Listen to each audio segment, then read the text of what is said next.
Well, the first big news for the Philadelphia 76ers, with all due respect to Trendon Watford, is Guerschon Yabusele is out, heading to the New York Knicks on a 2-year deal.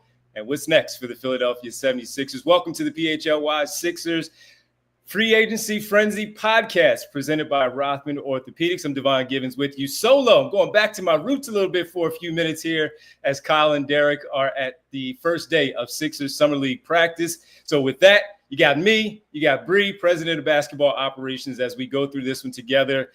Immediate reaction on the deal as Guerschon Yabusele, 2 years, $12 million to head to the New York Knicks. That's the full mid-level exception for the New York Knicks.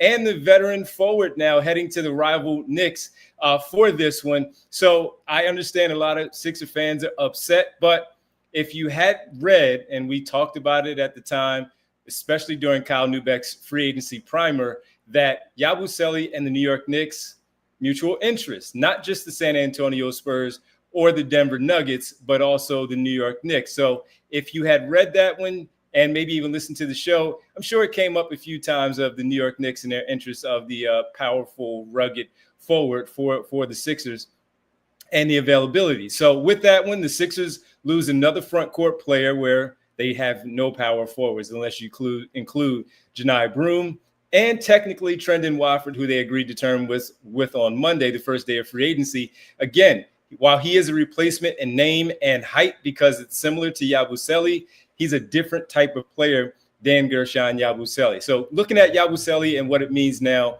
for the New York Knicks, of course, they added a rugged forward there. Reports yesterday also that they're going to pick up Jordan Clarkson on a 1-year deal. So heading to the rival Knicks is not ideal for Sixer fans, losing one of the fan favorites, of course, in Yabusele. So what does that do now for the Sixers? First of all, for the people who said, why couldn't you sign him to that number? That number seems feasible for Daryl Morey in the front office to bring back such an important piece, one of two really important free agents that you currently have. And the issue there was he was unrestricted. We addressed this a little bit on the show for our free agency frenzy 2-hour special on Monday, that he was unrestricted. So there was nothing really holding him up at all to just making a decision on where he decided to go, whether it was Denver or San Antonio, where we also mentioned the fact that they brought in for Denver yesterday, making the trade, Michael Porter Jr. out and bringing in Cam Johnson, also bringing back Bruce Brown. While they had money, maybe they were just going to look elsewhere to bring in some front court help. And right before we came on, it looks like they've executed a trade with Sacramento to bring in Jonas Valanciunas as a backup big at the 5 spot, but still the flexibility overall and how they can do things, especially with Cam Johnson there. Moving on to the Spurs. $41 million over 4 years for Luke Kornet as a backup 5. While you thought the interest could still be there for San Antonio, apparently Guerschon Yabusele thought otherwise and heading to New York. So for the Sixers angle of it, you're still waiting on Quentin Grimes. And with him as a restricted free agent, it kind of holds things up. Derek addressed this on Twitter earlier today when this signing came down, that with Quentin Grimes still hanging in a balance right now, we're still trying to figure out what's going on with him.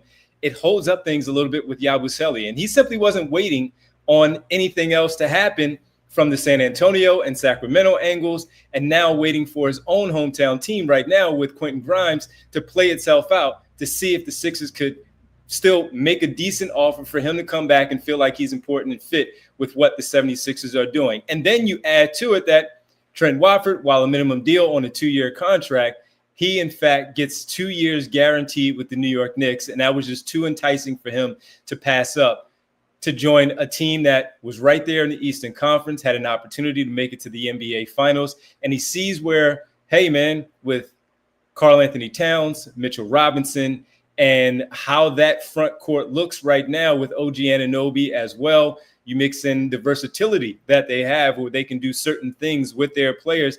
He is essentially, if Precious Achiuwa is not returning to New York, he is essentially replacing Precious Achiuwa, where he's a much better, as we saw with the Sixers, shooting forward for the New York Knicks. He is one that, again, can slide over to play the 5 sometimes if they want to go a little bit small ball, but a chance there for him to play for another contending team and see where things go from there for Guerschon Yabusele. So while the Sixers, the number looks pretty good for Guerschon Yabusele and an opportunity for him to come back and play for the Sixers. It just didn't work out that way, especially while you await and find out what's going to happen with Quentin Grimes. So what's next for the Philadelphia 76ers? The next big thing is, in fact, Quentin Grimes. And also, is there going to be something that happens with one of the guys that they brought back, whether Kelly Oubre or Andre Drummond? The $8+ million for Kelly Oubre, the $5 million for Andre Drummond. Is there something out there for the Sixers to potentially move on from one of them, clear some space a bit, and maybe go in another direction, not only with Quentin Grimes, but maybe another free agent that we talked about on the show, maybe one that we didn't talk about because we certainly didn't bring up the name of Trendon Watford for the Sixers as a possibility on the free agent market. So just some wild things since we signed off yesterday at 7 p.m. Trendon Watford signing with the Sixers. Some other big moves, as we mentioned, Luke Cornett to San Antonio, the same with the deal for Michael Porter Jr.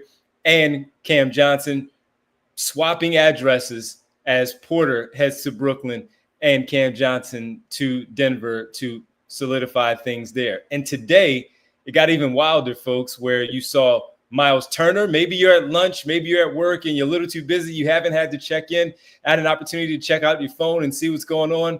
Yes, finals appearance for the Indiana Pacers. They waited all these years for it with Miles Turner. It seems like it was inevitable that he stayed with the Indiana Pacers. He instead heads to Milwaukee with a surprise move for over $100 million for 4 years. And that's not even the crazy part, everybody. It's the fact that the Damian Lillard is now waived and stretched by the Milwaukee Bucks. So Damian Lillard, while he recovers and tries to repair and rehabs and gets back to his all-star self, Damian Lillard, the future Hall of Famer and the number 2 man to Giannis Antetokounmpo, is now out and waived, stretched. Wild stuff going on in the NBA. Free agency frenzy, it absolutely is. Maybe not necessarily for the Sixers, even though they have already had 2 moves that have impacts them and affects them immediately. Some other stuff, wild things going on around the association. All right, so that'll do it for us here on this quick emergency pod. Guerschon Yabusele headed to the New York Knicks. 2 years, $12 million. He's headed to the rival, y'all. I know I already saw it a few times on social media.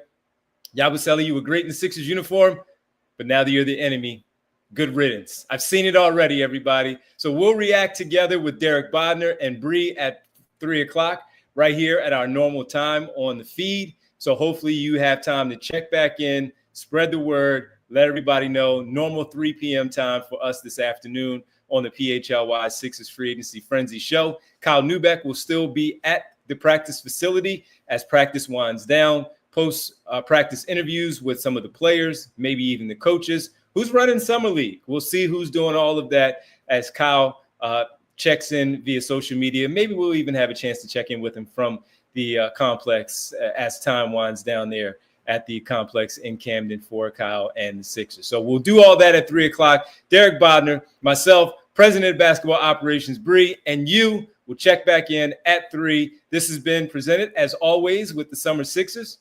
Rothman Orthopedics. Make sure you check out rothmanortho.com/PHLY. If you're in need of some help, my people at Rothman Orthopedics, they got you. They have us covered as well for the entire summer for the Summer Sixers. All right, that'll do it for us right here on the PHLY Sixers Free Agency Frenzy Show. We'll see you at 3 p.m. We all silly like the mayor.